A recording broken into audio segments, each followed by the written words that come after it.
seek a different direction. At which point Gazillion came in. That's kind of the gist of the story, All as right. I understand it. All right. And yeah, so yeah, the start was rough. You were talking about the beta, and then live hits, and we couldn't play. I don't know if you were early access. I Yeah, was. yeah. Well, I definitely remember that there was an issue with a lot of early access people, which again was one of those things that technical difficulties happen, right? Things are going to happen. It's a fact. It just, it again, it just kind of made it again. It's like another stumbling step, Yeah. another rock on the road. But eventually, obviously, got resolved, and people got into the game.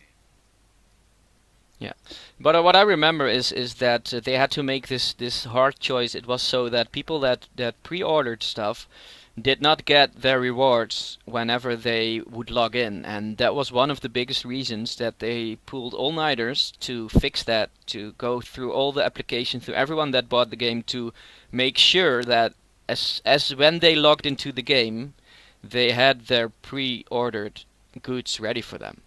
Um, Mm. so it was not all. It was not per se the technical issues. It was that was one of the biggest reasons that it was delayed. So but yeah, I no matter the reason, I would not be in the development shoes. I heard that David hasn't slept for 70 hours that period just to make it work. So of course we never know that if that really happened, but Yeah, yeah, but you know what? If it didn't actually happen, it probably wasn't too far off. yeah, Because exactly. think about put yourself in his shoes. Him as an individual and them as a team. They were probably scrambling for sure. Yeah, sure. So that was pretty rough. Anyway, I started the game as just my black suit Spider-Man, which I really like, and I did. I started my stream then, and even though they had some troubles, I still been hooked. And if we go from the start till like patch 2.1 or something, or 1.3, I think. Um, what surprised me though was that some fundamentals were not yet in the game. Something like a defense system. What are your experience with that? With the first couple days. I'm sorry. Could you repeat that last part? Yeah, just because the game came out and it was just not finished. For example, it had some vital stuff that you would expect, like a defense system, for example, did not work Uh-huh. yet. Yeah, yeah, yeah. Um, Yeah, well, for me, I guess really what we should answer before we go through with any of this is that you've got to be a fan of the content to have stuck around back then. yeah, Would you agree with that? yeah, I think most people would agree that you have to have been a fan of the Marvel content, and you had to have vision and see the potential in the game and notice the work that they were putting in to achieve that full potential of the game. yeah, So that's really the thing that kept me around, despite as you just pointed out, the defense system, despite issues with damage, despite issues with individual heroes, individual powers, yeah. Content maybe as uh, well, endgame yeah, content, content gaps, issues with crafting materials, things stacking or not stacking at that point. trading. So there were so many issues that, again, if you didn't have faith, which is really not a word I use very often, you had to have faith. And so I had faith that there's no way that Marvel as a company is going to let their IP go to waste. You Yeah. know, they wouldn't do that because they have to understand that there are millions across the world that love this content. I love the characters and are really furiously passionate about them, which is awesome. Yes. Um, yeah. So, um, yeah, the faith and the vision I had in this game, I still have. I've supported it since start because I just think that it's going to be amazing. All right, let's talk a little bit about how the game is now, because how is it? What really kept me into the game is at the start you had Rockjaw and then Doomsaw came and Ryolner is great and the way that they handle the community, right? What's your Yeah. thoughts on that? Yeah, I think that pretty much sums it up. Is that they are really involved. I mean, when you think about it, for someone in any one of their shoes, right? As you said, Doomsaw, Realner, or whoever, right? Yeah, You've got to understand whatever your busiest day was, for most of us, there may be some exceptions, but whatever your busiest day was is probably a fraction of what their least busiest day is. Yeah. Okay? You have to truly understand that because, Doomsaw can't just sort of sit back and say, well, I'm going to ignore this, I'm going to ignore this, I'm going to ignore that, and just, sort of cherry pick what he does or doesn't give attention to. He has to be, in many ways, the face of what's happening in the game and in the company. Yeah. This is a very serious project for them. So think about the hours and the stress, right? And again, the same thing can be said for all of them to some degree or another. I think that it's not only commendable but really inspirational that you could take, as we just talked about a few minutes ago, something that started off so rough and get it to the point where it is. Yeah. Yeah, that's what I like, especially when you see it started pretty much from December and onward, is that people that put the game away and came back.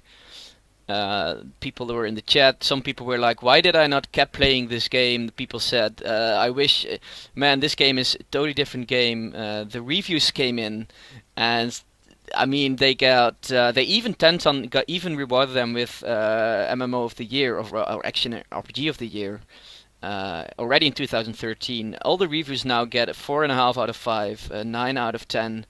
Um, uh, I mean, everyone is pretty enthusiastic about it, and rightfully so. I mean, it's a great game. It's a great game. I'm sitting here nodding my head, furiously because I agree with all of that. All I see some days is people coming into chat, going, "Man, I hadn't played this game since release.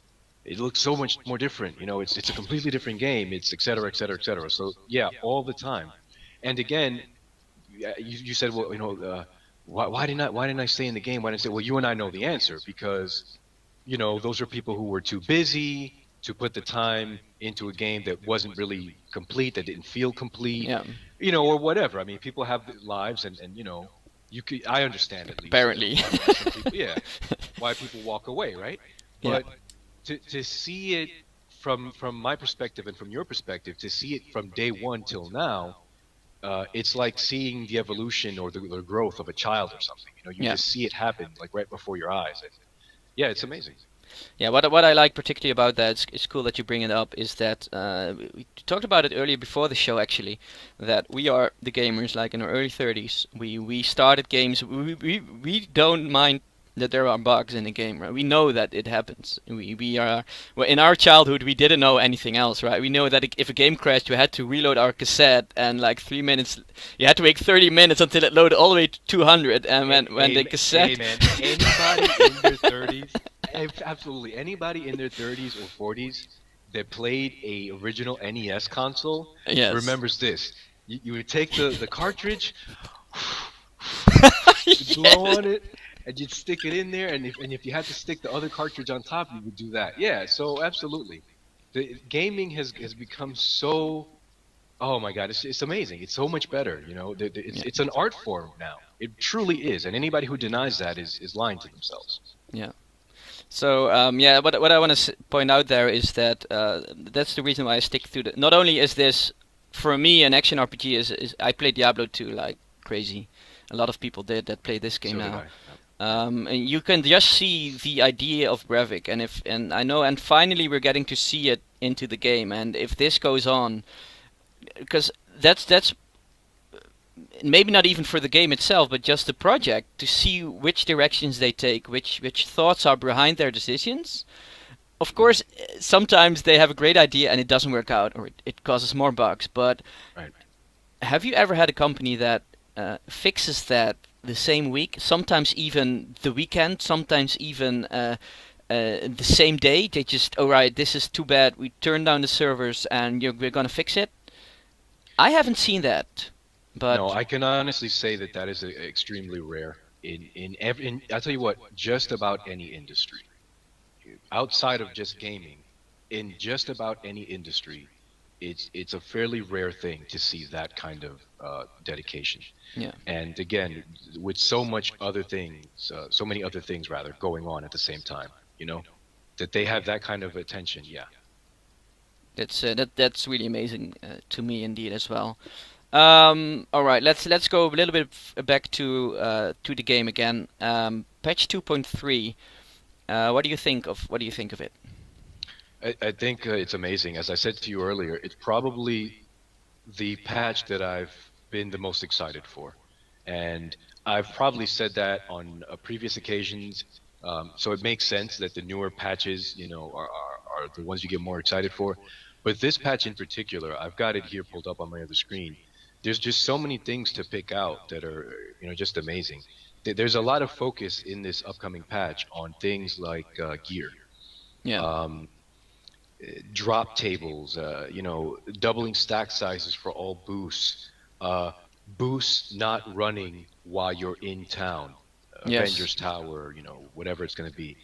Uh, just so many things that, again, it's, how they say hindsight 2020. If we sit back, let's assume this patch was live right now, we'd go back and say, oh, well, this makes perfect sense. This should have been in the game from day one, right? You could Yeah. say that, but you look at it and you go like, wow, this is a lot of work, and it shows that they're dedicated to the game, and they're listening, and they're experiencing the game, and trying to make it better, trying to make it challenging enough for people who want that, but also accessible enough to someone who just spends 2 to 3 hours a week Yeah. perhaps playing the game.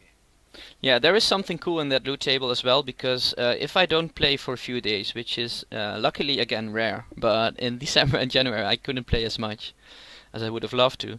If you come back after like 2 or 3 days not playing, uniques tend to drop a little bit quicker than afterwards. So it almost looks like there is some kind of timer in there, but their philosophy that they talked about a few weeks earlier or already earlier is that they want you to, no matter if you're playing hardcore, no matter if you're playing casually once a week or anything, if after your session you should feel rewarded, right?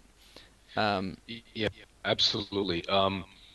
That's one thing that a lot of people complain about, and rightfully so. To a degree, they're absolutely right that it does sometimes feel like you've got to sit there, and it becomes too grindy, too much of a grind to try and find that unique, or to try and find an upgrade to that unique, or with any hero uniques, for example. There's a line in there in the patch about making it so that they drop more often, but not so much that so it's like, again, they're thinking about so many things, and they've added so much, or they're going to add so much with this yeah. patch. It's really impressive. Yeah, exactly.